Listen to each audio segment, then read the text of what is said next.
grâce et la faveur de Dieu nous soient accordées dans le nom de Jésus-Christ. Nous voulons parler des mystères sur Jésus-Christ, le Fils de Dieu, les mystères sur Jésus-Christ, le Fils de David, le mystère sur Jésus-Christ en tant que parole de Dieu, en tant que verbe de Dieu.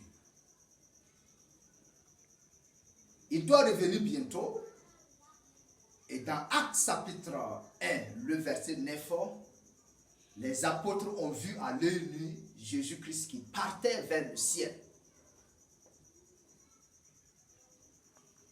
Et dans Daniel chapitre 7, Daniel a vu Jésus-Christ qui avançait, qui s'avançait vers l'ancien des jours, vers le Dieu tout-puissant, vers le Dieu créateur, vers celui qui n'a pas d'âge, vers celui qui dépasse tous les temps, vers celui-là qui nous a aimés et qui nous a donné son Fils unique afin que nous puissions être sauvés. Daniel dit, il voyait dans le ciel, c'est-à-dire que le ciel s'ouvrit et Daniel voyait dans la vision le ciel. Et la Bible dit que Daniel voyait l'ancien des jours qui était assis sur un trône. Il y avait des milliers, des milliards d'anges qui étaient autour de lui en train de le servir. Il n'y avait pas un homme parmi eux.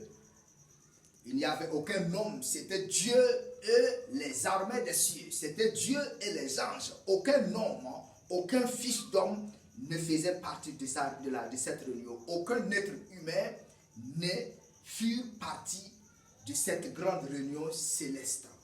De cette réunion à travers laquelle Dieu a choisi d'investir une grande autorité à un fils d'homme. Et c'est pourquoi Daniel dit qu'il voyait quelqu'un qui ressemblait à un fils d'homme. Cela veut dire qu'il ressemblait à un fils d'homme. Cela veut dire qu'il n'est pas seulement homme. Il ressemblait, comprenons très bien, il ressemblait à un fils d'homme. C'est une ressemblance. Et puisque Jésus-Christ était venu sur la terre et il a pris un corps humain, il est devenu comme un homme, il était tout à fait normal que Daniel le constate qu'il était comme un fils d'homme. Alléluia. Et nous pouvons comprendre que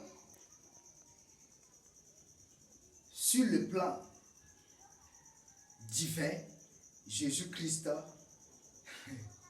n'était pas d'abord homme.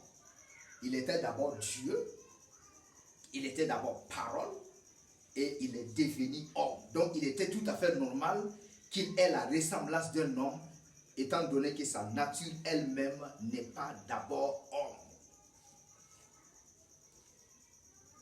Alléluia. Sa nature n'est pas d'abord c'est-à-dire que le fond de sa nature n'est pas humain.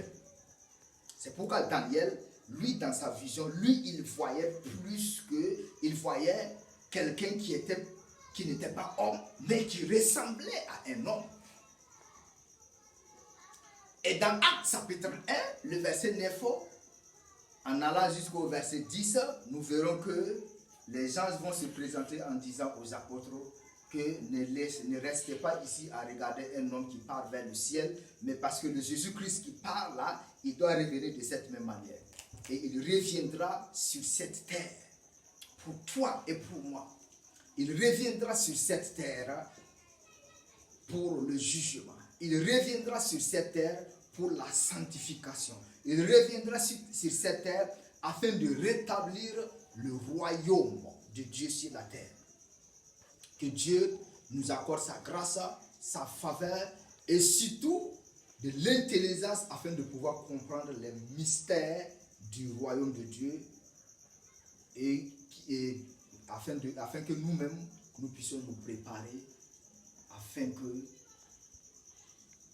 quand Jésus-Christ sera de retour, qu'il ne soit pas contre nous, mais qu'il soit pour nous.